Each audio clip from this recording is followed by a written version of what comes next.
Hello, friend. This is Ryan Hicks of TalkToProfit.com, and today I want to talk to you about how thinking negatively is devising wicked imaginations, and it's something that is hated by God.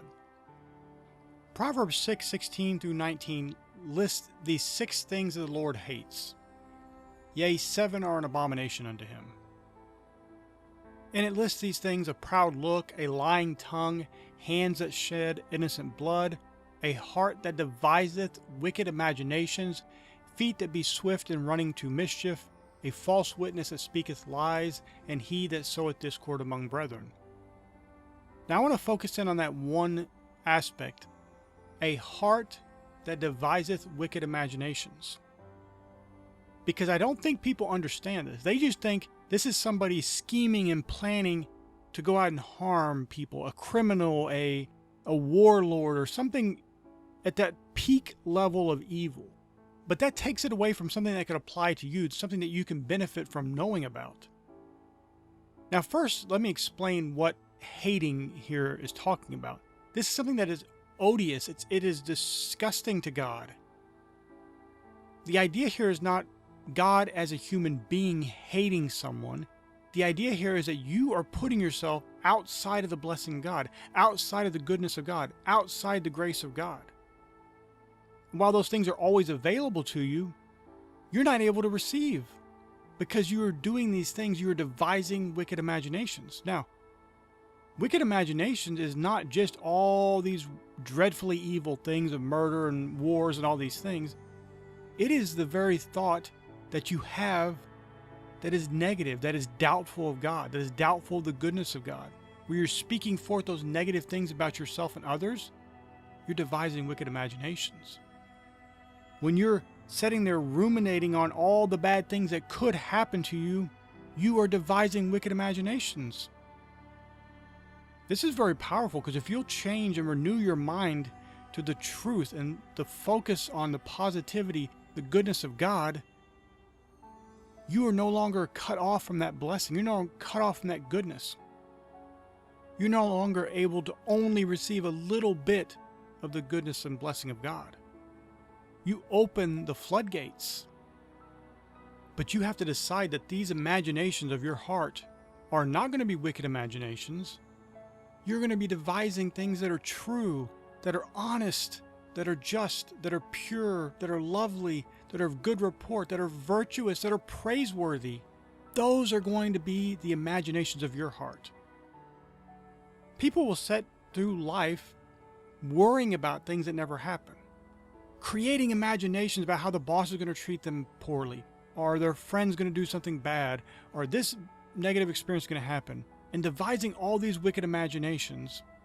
If you're going to use your time to think about something and imagine anything, why not imagine the goodness? Why not imagine things that are good, that are pure, that are lovely, that are praiseworthy? Think about those things. Focus on those things. Let those things be your imaginations, where you're devising good imaginations, godly imaginations, blessings, goodness. That's your heart. That's what you're focused on.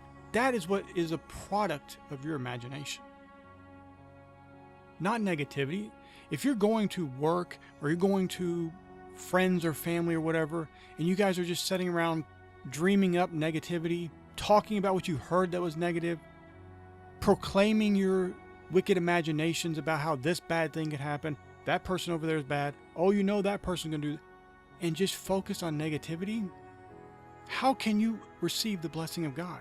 How can you have a good life? How can you receive all the fullness of the glory of God, all of His blessings that He freely gives, when you cut yourself off?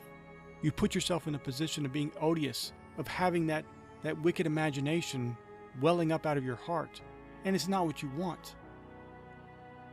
Deep down in your heart, you don't want those negative things that you're focused on, those negative things that you're speaking forth, those negative things that you're imagining. And yet, by focusing on those things, the only thing you can receive is more of that kind of negativity, more of the negativity that is on the same vibrational state that you are operating in when you're devising those wicked imaginations. That fearful state, that anxious state, that worried state, that fretful state. That's the only thing you can receive is more things that align with that, because you're not aligned with God. That's why this is something that the Lord hates. It takes you out of union with Him. It takes you out of alignment with Him and puts you in alignment with the world. Look around the world. That's not what you want to be aligned with.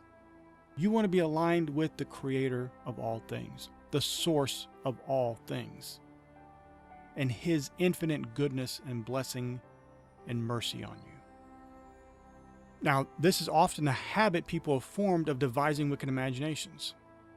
They think about something, they start planning for the worst. Now, what you need to do is switch that around. Start planning for the best. Start thinking about the best. What good things could happen from this? How many more blessings could I receive because of this thing? How can I put myself in the position to think more goodness? And get your heart set on devising good imaginations, godly imaginations, lovely imaginations. Let the thoughts of your heart be pure. Don't let them be negative. Don't let them be what the world would do. Let them be godly, positive, upbeat, high vibrational thoughts that bring you more of God's goodness, bring you more of the infinite abundance of God into your life in all areas: health, wealth, success, happiness, love, joy, peace, all that, the all-encompassing source of God flowing to you in His infinite abundance. If a thought rises up that is negative and gets you going down the path of devising a wicked imagination, cast it out. Start thinking a good thought. Take that same scenario that was starting to play out into a wicked imagination and consciously focus on making a good imagination based on the same scenario.